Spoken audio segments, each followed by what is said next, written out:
voltamos ao segundo bloco, então, do Diversidades com a Alice e com a Carla. E estamos aqui trazendo uma pauta bem interessante aos pais que têm que agora entreter seus filhos em férias escolares, né? E muitas vezes a gente não sabe o que propiciar para essas crianças. Então, no primeiro bloco, tanto a Alice quanto a Carla nos colocaram a importância das atividades nos parques, nas praças, atividades livres, atividades de criação, mas nem sempre isso é possível. Aqui no intervalo, nós conversávamos, quem sabe tu coloca, Alice, o que nós conversávamos aqui, da questão dos pais chegarem em casa tão cansados. Eu acho que a gente vai trazer daqui a pouquinho a orientação de pediatria sobre o uso de telas, né? Isso. Mas a gente estava conversando sobre que a gente também entende, apesar de ter uma recomendação, apesar de a gente saber que o uso de telas em excesso não faz bem, a gente também entende que a gente vem de uma realidade onde os pais trabalham o dia inteiro e chegam em casa muito cansados. Exatamente, né? Então, Isso é uma realidade. Isso. Então, além da gente controlar, daqui a pouco não dá pra gente controlar tanto o uso de telas, mas a gente pode usar as telas de forma mais inteligente. Usar as telas a nosso favor e a favor dos nossos filhos, né? Dos pequenos. Usar a tela até pra gente se conectar com as nossas crianças, né? Trouxe então um exemplo que eu faço em casa, né? Eu tenho uma filha de 4 anos, quase 5, a Aurora. Também trabalho o dia inteiro, chego em casa cansada à noite.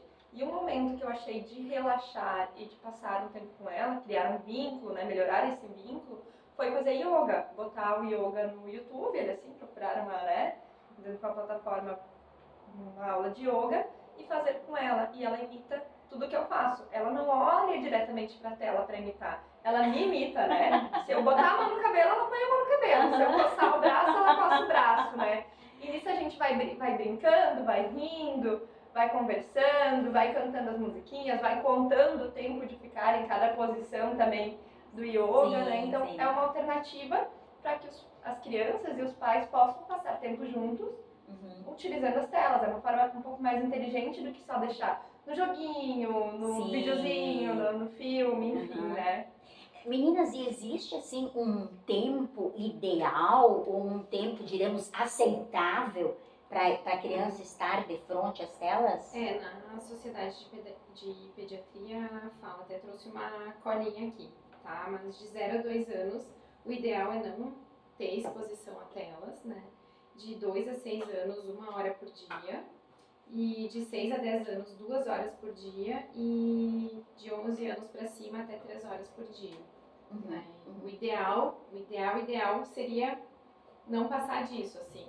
Mas a gente sabe que é muito difícil, né? E até a gente, né? Nós adultos não conseguimos respeitar isso, assim, de ficar 3 horas só na tela por dia. Não conseguimos. Então a gente entende isso, assim, até a gente pode falar, acho que é importante, de como identificar, né, o excesso de quando tu tá deixando a criança muito tempo na tela, né? Quando tá passando, a gente não tá conseguindo seguir o ideal, mas a gente tá extrapolando também esse tempo de tela, né? Tá sendo um excesso. E eu acho que é quando a criança fica mais irritada, né?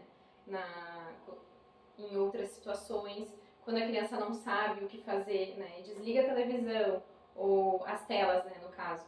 O celular, o iPad, a televisão, o videogame, isso tudo são telas, né? E aí quando a gente desliga isso e a criança fica irritada, não sabe o que fazer com aquele tempo, chora muito, não brinca, não pega os brinquedos e aquilo não brinca, ou fica trocando muito tempo, não fica tempo na brincadeira, fica trocando de brincadeira o tempo todo. Né? Então, eu acho que isso são fatores que a gente... São reflexos de que a criança poderia estar em excesso de tempo de frente às telas. Um comportamento assim é tudo pra agora, né? Ai, tô com fome, eu quero agora aquilo, né? Não vou esperar o tempo de ficar pronta a comida. Isso também é tudo imediato, né? Eu quero agora, que é o que a tela te dá. Né? Sim. Então, a criança acaba se acostumando com aquilo, né? Com tudo naquele momento para ela. Ou muitas vezes assim, se ela vai esperar a comida ficar pronta, ela fica na tela. Então ela não aprende a esperar, né? Ela não aprende a ficar aquele tempo parada, de ócio, né? de ócio, sabendo que está esperando algo, né? Ela nem percebe na tela. O mundo passa muito rápido quando a gente está mexendo, né? E a tela ela entrega muita informação de forma simultânea, né? Os filmes, os desenhos, os jogos, né? Tudo são super coloridos, né? Então tem muito estímulo visual. Muito estímulo. E auditivo, e é tudo muito rápido. Uhum. Né? Acontece tudo muito rápido. Então, tudo que demora depois disso para essas crianças, elas ficam, né, mais impacientes, mais irritadas. Então, acho que vale, assim, para os pais poderem identificar isso. Tem algumas perguntas que eles podem se fazer, né, pensando no seu convívio. A gente fez uma colinha para nos ajudar, né? Com certeza. Então, assim, a pergunta seria: meu filho está mais irritado? Começar a observar as relações, observar ele no cotidiano. Ele tá mais irritado com qualquer coisa. Eu peço pra ele tomar banho, sei lá, né? Ele tá mais irritado. Quando eu não consigo responder logo ele, dar uma devolutiva, e logo ele fica mais irritado. Outra é, ele brinca, meu filho brinca fora das telas. Do que ele tá brincando? Se ele tá brincando, ele fica o tempo, ele conseguiria passar o mesmo tempo que ele fica nas telas brincando, se entretendo com alguma outra coisa? Quais são esses interesses, então, fora da tela e o que meu filho está consumindo também de conteúdo, né, dentro dessas telas, né? A gente prestar atenção é algo que tá valendo a pena, ele tá ficando tanto tempo. Tudo bem as crianças olharem, videozinhos, se distraírem, a gente também faz isso. Mas quando as crianças passam muito tempo, e nós adultos também, eu acho que vale o questionamento, né? Tá, o que eu tô consumindo? É legal? Tá agregando? Vai fazer alguma coisa de diferença na minha vida, né? Vai modificar, vai me fazer pensar, vai me fazer achar outras formas de trabalhar, de brincar, de me socializar, enfim, né? E pensando assim, um adulto consegue fazer isso assim sozinho, né? Eu tô consumindo algo que é importante para mim ou não, né? Mas uma criança não. Então, o adulto precisa ajudar a criança a saber se aquilo é importante, se é algo legal de estar consumindo também na tela. E aí, por isso, a gente também frisa, né, a supervisão da tela. Né? A gente precisa que seja supervisionado o conteúdo que está sendo consumido. Saber o que, né, a criança, né? Tem algumas dicas, assim, disso, que é, a criança vai olhar TV, né? Então, vamos botar a criança para olhar TV na sala, num lugar que tenha bastante movimento. Sim. Ela vai consumir no tablet ou no celular, alguma coisa. Tá, mas eu vou ficar ali por perto, eu vou ficar olhando o que tá rolando, o que ela tá jogando, como é esse jogo, se é um jogo que eu acho que é adequado ou não, porque tem isso, adequado à idade ou não. Os próprios vídeos, os filmes, tudo existe uma classificação indicativa, né? Então são coisas legais pra gente, como pai, também nos atentarmos. Isso. Tá, isso tá... Meu filho tá maduro pra receber essa informação, né? Ele tá pronto pra isso, ele tá pronto pra jogar aquele jogo, ele não tá pronto.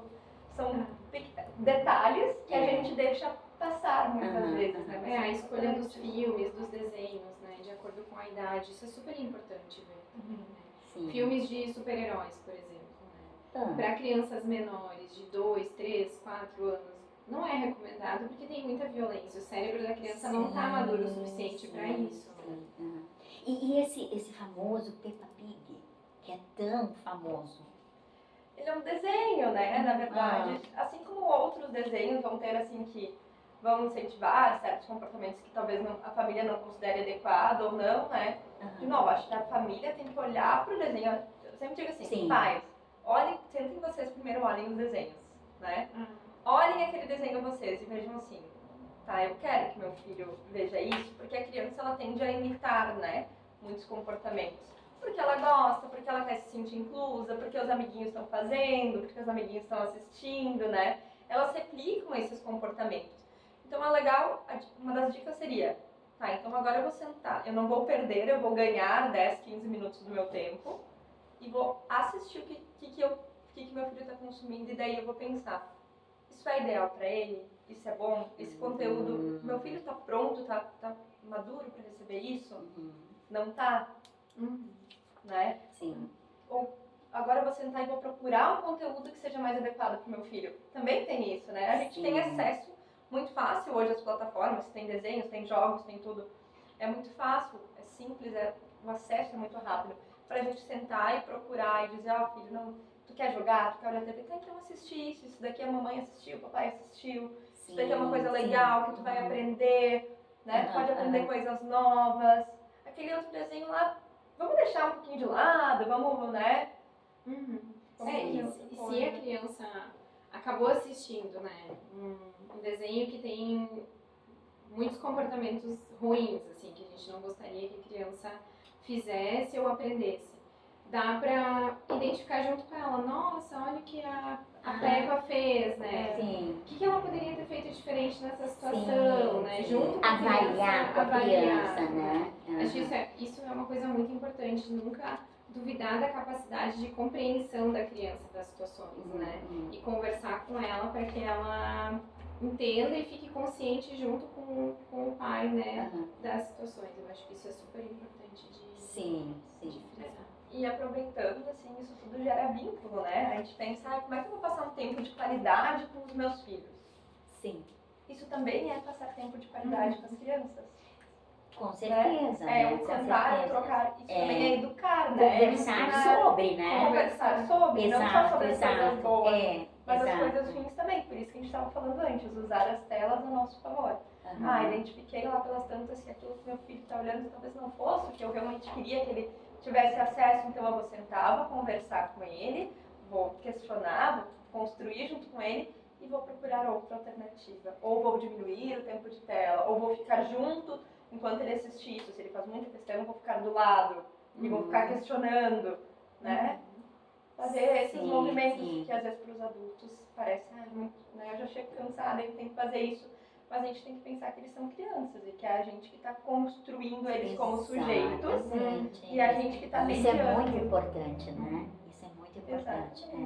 E é um movimento que tu pode fazer de uma forma assim muito suave, diremos assim, e eles nem percebem que tu estás ali, na verdade, construindo ou moldando a criança, né? Educando, né? Através de observações simples, né? De coisas ali que saem do próprio desenho, mas que, né?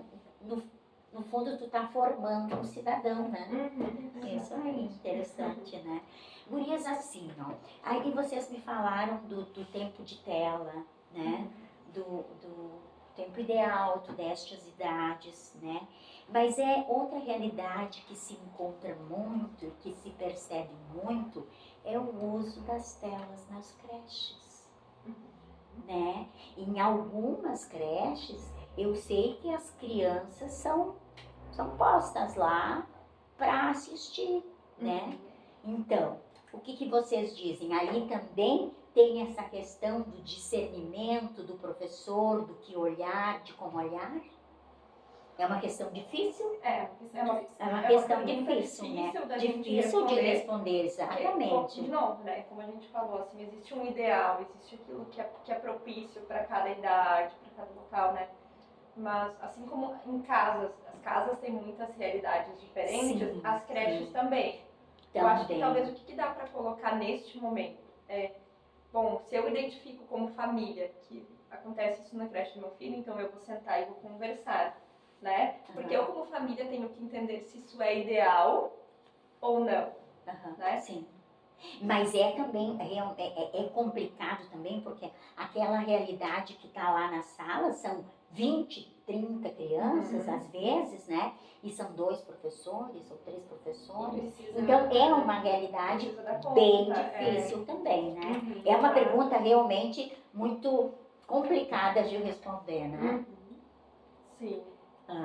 Mas acho que é por isso, né? Acho que a gente tem que sentar e conversar daqui a pouco com esses locais e entender o porquê. Né? E daqui a pouco ajudar a construir com essas escolas, com essas creches, formas de evitar ou diminuir esse tempo. Sim. Pois bem, meninas, voltamos daqui a um pouquinho então para o nosso terceiro bloco, sempre no apoio da Pedrote e da Fruteira do Centro.